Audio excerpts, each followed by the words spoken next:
Yes, I think this is live now, but I think it goes on the timeline of Facebook, the main timeline, afterwards, or nobody actually ever looks at it. See, I don't know anymore if anybody actually looks at anything I put up. I've been told recently that that may be the case.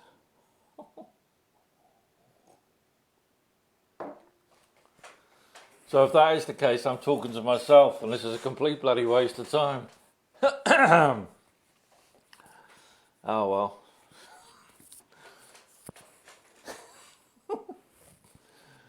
Anyway, if anybody is watching this rubbish.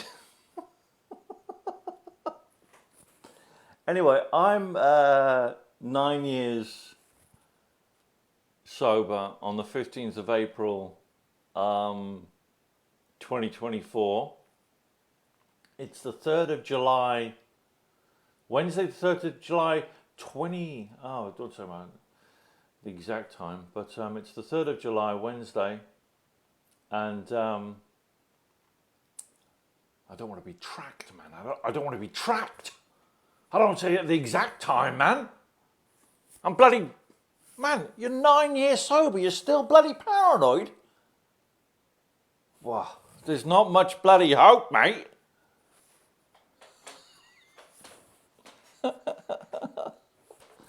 Yes, I'm 9 years sober, 15th of April, 2024. So April, May, June... so that's 9 years, 2 months, and 2 weeks and a bit sober. Now, it's one of my favourite subjects when I was getting sober. I was reading the David Hawkins books, and there was also this, I just come across it now instead of me blabbing on about me going on about sober, trying to learn something. If anybody's actually watching this rubbish. But anyway, I've mentioned this in another video. David Hawkins did this scale, this emotional scale. You can't quite, I don't know if you can see it properly on the screen there, but the emotional scale is actually in this diagram on the left-hand side. And I've talked about it in a previous video and showed the actual scale of consciousness. And I was going on about it in the last one, which was about getting to like 700 on the scale in order to get over alcohol addiction and other various... I'm not allowed to swear, am I? I can't swear. Anyway, now, if you look at this scale, actually 700 is right at the top. Is right at the top of this scale. So what is this scale? Well, it's still the David Hawkins scale on the left-hand side. Fear, desire, I know it pretty well actually. I know not that well. Oh, stress. Yeah, fear, desire, stress, anger, pride, courage, neutrality, willingness, acceptance, reason, love, joy, peace, and enlightenment. That's the scale, and you've got to get into enlightenment basically if you want to have any chance of overcoming your addictions. And I recently stopped wheat, and I realised that was actually an addiction as well. I was told in the book Wheat Belly. Now, as you can see, it's actually like a pyramid as well, isn't it? That's interesting, because I've been reading about the Great Pyramid. It's like an inverted pyramid, isn't it? Look at that, man. Oh, my God.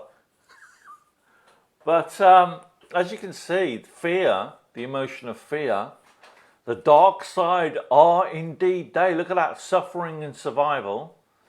And then you go up a bit, and you go through some kind of transformation. And if you keep going up a bit and you get into the vibration of love, man, all you need is love. Da, da, da, da, da. All you need is love, love. Love is all you need. They were right, man, because in love, we are in a transformational state and we are moving into what is referred to as pure Teo service. So, in the law of one, that would be called service to others rather than service to self. Rather than thinking about yourself all the time, you do service to others instead. Now, there's an interesting other aspect to this diagram, which is, as you can see, which is on the right-hand side of the diagram. And these are vibratory waveforms. These are mysterious waveforms, man, that nobody can see in the world. They're invisible, man. They're invisible. The invisible man. They're invisible, mate. They're invisible. But they actually affect human functioning in various forms. I won't go into it in too detail because it might be a little controversial on Facebook, but this is kind of known, has been known. The first article I saw about it was in Scientific American, and it was actually published in 1997, so it was known about it. Yeah, I just want to refer to that because I got something up on. So this is kind of like well-known stuff on the computer here. So basically, the beta waveforms are at the bottom, which are all also associated with fear. Now, I would call them the stress waveforms, the stress 9-to-5 job waveforms that you're really supposed to stay in all your life, right? So these are the waveforms that actually were in the 80s, in school, in jobs, in all things, short term, stressful, and deadline orientated. Some of the courses I did and everything, and a lot of people stay in that waveform. Here's the description of it from this. I've just got on the internet. But reaction times are faster. Yeah, but it's still a stressful waveform, man. What's it saying? Oh my God. Anyway, that's some kind of disease they're implicated in. I won't say that out. But it also corresponds to an active and alert mind engaged in thought and concentration, making decisions and solving problems. I wouldn't actually agree with that. No, I think you can only solve problems at the higher waveforms, but it is generally, the beta state is generally the 9-to-5 work stress waveform that everybody is in most of their life. But if we go up a bit further, and I'm scrolling through this, there's a description of the alpha waves. The alpha waves, as you can see, that goes into like the transformation flow. So you start to go to courage and neutrality and acceptance and willingness, man, and you start to go peace, a bit loving. You see, it's just a waveform, man. It's just a waveform that you're in. That's what love really is. It's just a waveform. It's just a higher form, a higher oscillation going through your mind, so your mind is more relaxed, working quicker. That's what love is really, man. That's what love is really. It's a higher waveform, man. And the hippies and the Beatles knew that in the late 60s, but those times are coming back because we're entering the age of Aquarius. Did you know? So here's a little quote on this website describing alpha wave brain states. A classic 1978 study found alpha waves as people generated ideas for a story, while another study increased creativity by applying stimulation to the brain to promote an alpha state. On the health front, alpha states have been found to alleviate symptoms of major depressive disorder. You don't say. And both alpha and theta states helped reduce symptoms of generalized anxiety disorder. You don't say. Blimey, it all makes sense.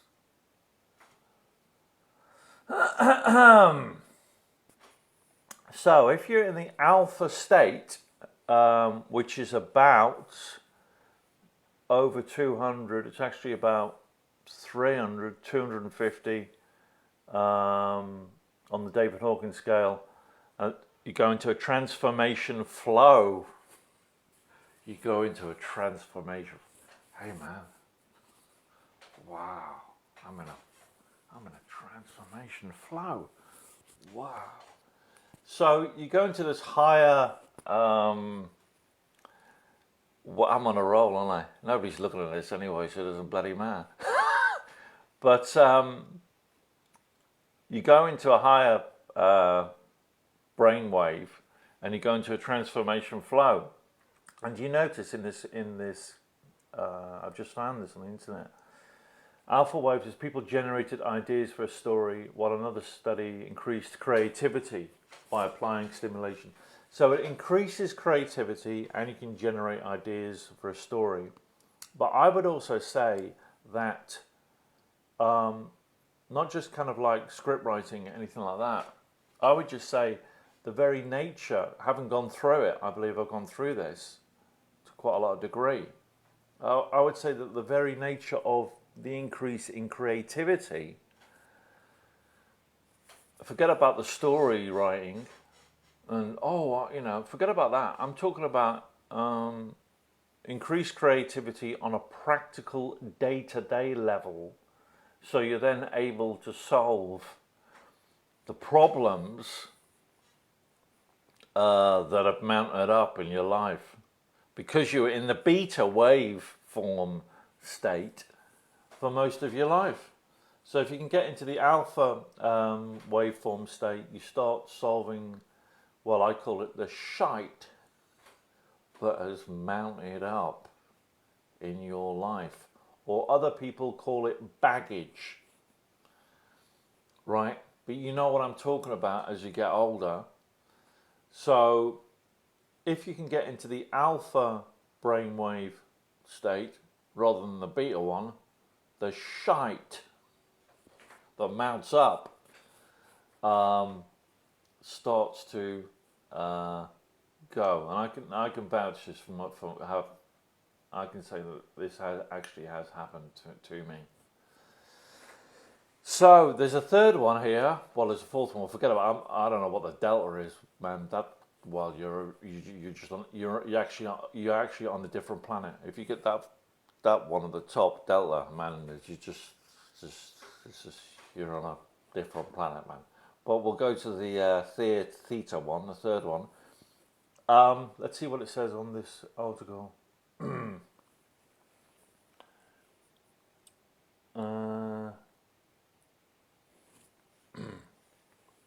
Okay.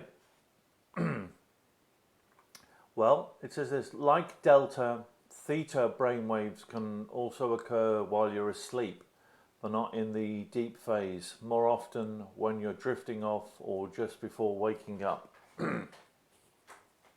Theta activity also occurs when you're awake, but focused on the internal world.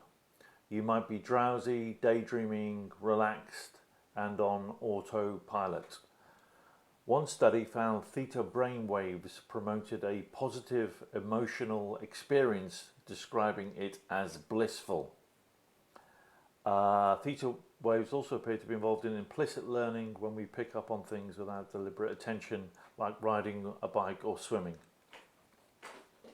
So the theta one is the real kind of like real creative one, and also probably the one for kind of meditation where you just zone out completely, man, and wow, I'm bloody in some other world, mate.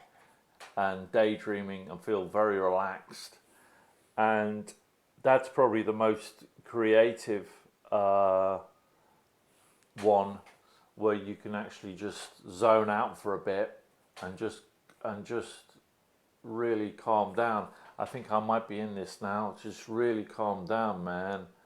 Just theta brainwave. Just calm down. Just calm down. Who gives a crap anymore, man?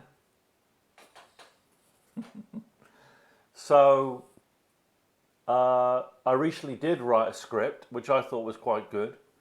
And that is probably to do with me entering the theta brainwave state, becoming even more creative, not just solving day-to-day problems, but writing another script after all these years, and then designing the film and so forth and such like.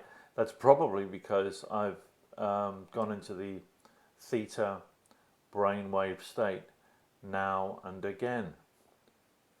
And so obviously this helps in the David Hawkins scale, and it also helps in recovery from addiction. So the moral of the story is, get into the theta brainwave state, man, and you will stop drinking.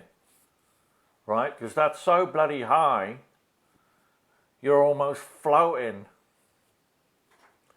up into the bloody air, ascension. You're floating up, man. Bloody hell, see ya. By the way, this is what this ascension thing's all about. And the age of Aquarius and all that stuff, if you've not heard about this. It's basically the increase of the waveforms. So the waveforms get slowly higher and higher and higher. And also the emotional state gets higher and higher and higher. So I don't know what delta is, man. That's like, I just mentioned that before in the video. That's ultimate consciousness. That you probably are on a different planet. You will probably have to get in a rocket and land on a different planet. I'm not too sure human beings can go to that state. Their brain might just like, just might pop. Like, oh, shit. It might be just too much, you know what I mean? It's like, oh, bloody hell, shit.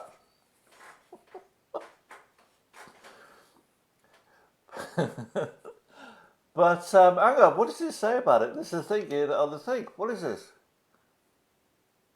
It says something about it. What the hell? Deep sleep. You're just out of it, man. Well, I don't know what that one is. That's just beyond my bloody understanding. Yeah, the delta ones, I don't know what the hell that is. Anyway, I think that's enough for the time being. There is a discussion though. So that there are these mysterious energy fields all around us, and you've got to tap into them. And which energy field are you in? Are you in the beta? Are you in the alpha? Or are you in the theta? Who knows? There we go.